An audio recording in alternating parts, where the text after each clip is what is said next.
तो मालिक को मजदूर कैसे बनाया जा सके। अगर जमीन नहीं रहेगी तो आदिवासी खत्म हो जाएगा, आदिवासी खत्म हो जाएगा, संस्कृति खत्म हो जाएगी। आदिवासी संस्कृति सबसे देश की सबसे बड़ी और सबसे पुरानी संस्कृति है। जय जोहार, अभी जय जोहार की आंधी काई को चली है, ये संस्कृति है हमारी। हम पूछते हैं बैल को, हम पूछते हैं भुट्टो को, हम पूछते हैं हमारी फसल पकती है उसको, इसलिए जय जोहार बोलते हैं। प्रकृति में जो आदिवासी, प्रकृति ने जो हमें दिया, जीव जंतु जिससे जिंदा है, खाने पीने से लेके सांस, हवा, पानी, वायु, जल सभी उसमें आता है, इसलिए जय जोहार बोलते हैं। जय जोहार का मतलब धीरे धीरे सभी को समझ में आ रहा है, क्योंकि अब तो देश का प्रधानमंत्री भी कहीं जाता है आदिवासियों की सभा में तो वहां पे जय जोहार बोलता है। सीएम शिवराज जी चौहान भी जाते हैं तो वो भी जय जोहार करके बात करते हैं। अभी राहुल गांधी का एक वीडियो आया था तो जय आदिवासी 3 बार नारे लगा रहा था। तो ये हम सभी सामाजिक संगठनों की ताकत है। जय आदिवासी जय जोहार कहने से हमारी शक्ति और परिवर्तन जरूर देखने को मिल रहा है, क्योंकि गांव-गांव तक आदिवासी युवा की आवाज पहुंच रही है। हक अधिकार की लड़ाई के लिए हम सभी लोगों को, सभी संगठन को एक साथ आना पड़ेगा, तभी हमारी जल जंगल जमीन बचेगी। इसी के साथ हम लोग अभी तहसीलदार साहब को एक ज्ञापन देंगे। ज्ञापन में माइक तो है नहीं, इसलिए मैं ज्ञापन आपको पढ़ के सुना दूं, क्योंकि ज्ञापन बहुत महत्वपूर्ण चीज है और वो ज्ञापन से हमारे आदिवासी समाज में कुछ भला हो सकता है। तो आप एक बार जोरदार नारा लगाना।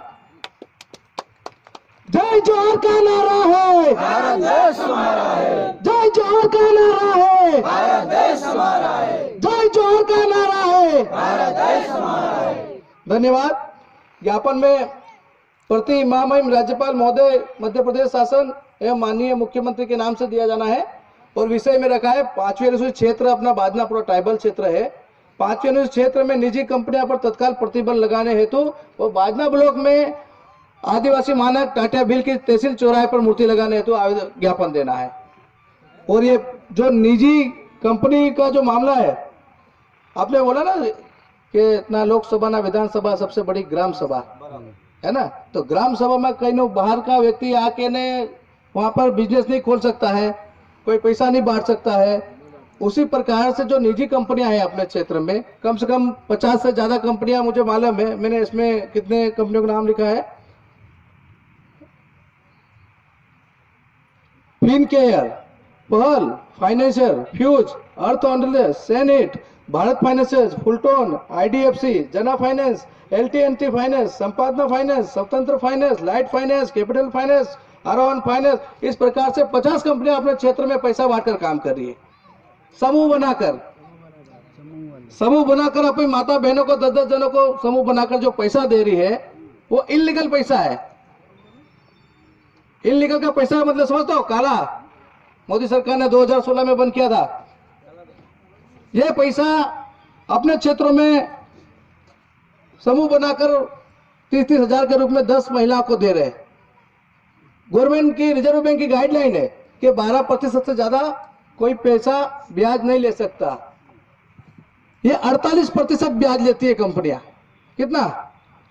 48%। तो इस 48% ब्याज की तो आज आजादी दिला के ही छोड़ेंगे हम लोग। दूसरा,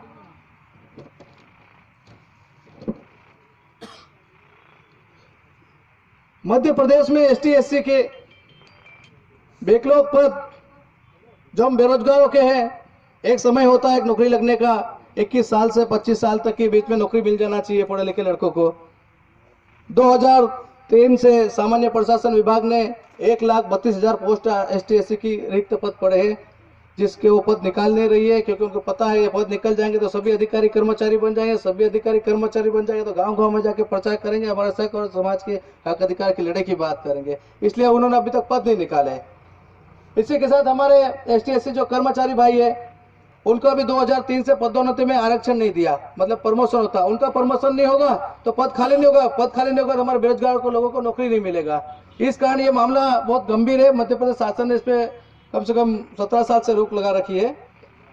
तीसरा है, 2009 में हमारे ट्राइबल क्षेत्र में 3 छात्रावास स्वीकृत हुए थे, जिसमें हमारे माननीय विधायक थे प्रभु दयाल जी गहलोत के द्वारा उद्घाटन किया था।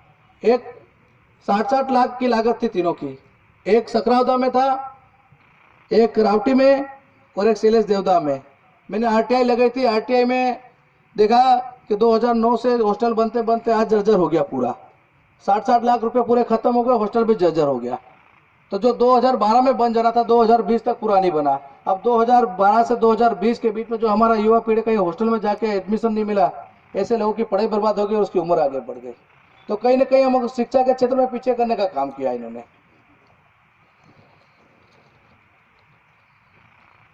और तीसरा, ये 5वें अनुसूचित क्षेत्र है, यहाँ जल भी हमारा, जंगल भी हमारा, जमीन भी हमारी, तो नौकरी में भी 100% आरक्षण भी हमारा होना चाहिए। तो इसके संबंध में हम सभी साथी मिलकर तहसीलदार महोदय को ज्ञापन देंगे और सभी जाए नहीं साथ में वहां जाए, इसके बाद में कार्यक्रम अपना खत्म हो जाएगा। तो आज इस कार्यक्रम में सभी गांव से पधारे युवा साथी सभी को धन्यवाद, जोहार। क्योंकि ये टाटा बिल का पहला कार्यक्रम था। निश्चित ही है, इतने लोगों ने अगर टाटा बिल की आवाज सुनी है तो अगली बार एक एक बंदा भी 10-10 टाटा बिल को यहाँ पर लेके आएगा। अरे ये क्रांति की शुरुआत है। अभी देखो ना, हमारा नारा है, अभी तो ये अंगड़ाई है, आगे और लड़ाई है। ये तो अंगड़ाई ली है। अभी तो ये युवा पीढ़ी अभी धीरे धीरे जाग रही है। अभी तो एक विलेज भाई ने अनुच्छेद तैयार किया है, अभी 2-4 और विलेज भाई बन जाएंगे तो पूरा बाजनाथ क्षेत्र में हालत खराब हो जाएगी इनकी, है ना। तो सभी साथियों से निवेदन है, तहसील कार्यालय चलना है, ज्ञापन देके, क्योंकि ज्ञापन बहुत महत्वपूर्ण है। ज्ञापन की आवाज से हमारे क्षेत्र में कुछ न कुछ अगर आजादी मिल सकती है तो इस कंपनी वालों से लेना आजादी। क्योंकि हमारा मोटा भाई कैसे भी कैसे बेचारा मजदूरी करके कपास बेचो, किस्ते वाला सुबह सुबह आके फोड़े पड़ रहा उसको, इसे नोतरा पड़े और किस्ते वाला आके बैठ गया, लाटिंग लाओ, बेचारा मोबाइल बंद करके बैठा है कि ने फोन कर मोबाइल बंद कर मिलियो कि किस्ते वाला परेशान कर रहा। साहूकारी जमींदारी ये दोनों भी इसमें है ज्ञापन में। पूरी तरह से ब्याजखोरी का मामला ही बंद हो जाना चाहिए। जमीन का गिरवे रखने वाला जो गैर आदिवासी अपने लोगों की जमीन रखता है वो भी पूरी तरह से बंद होना चाहिए। तो ये भी इस ज्ञापन में पॉइंट है, क्योंकि ये पॉइंट बहुत महत्वपूर्ण है, साहूकारी ब्याजखोरी वाला। इसी के लिए तो 40% जमीनों का कैबिनेट ने प्रस्ताव पारित किया है ना। क्योंकि आज हमारी बात, ये बहुत बड़ी बात है कि टाटा बिल का इतिहास 1 घंटे में 2 घंटे में नहीं बन पाएगा। बिरसा मुंडा का इतिहास बाकी है, अभी तो राणा पूंजा का बाकी है, अभी रानी दुर्गावती का बाकी है, सिद्धू कानू का बाकी है, कालिया भील का बाकी है। बहुत सारे इतिहासकार है हमारे आदिवासी जिन्होंने इस देश के लिए, आदिवासी समाज के लिए, जल जंगल जमीन की रक्षा के लिए काम किया था। तो ऐसे बहुत सारे है। हम बस चलते हैं, सभी साथी कोई जाए नहीं, क्यों गाड़ी घोड़ा है तो यहीं पड़े रहे जो पासा में ले ले जाओ, ठीक है।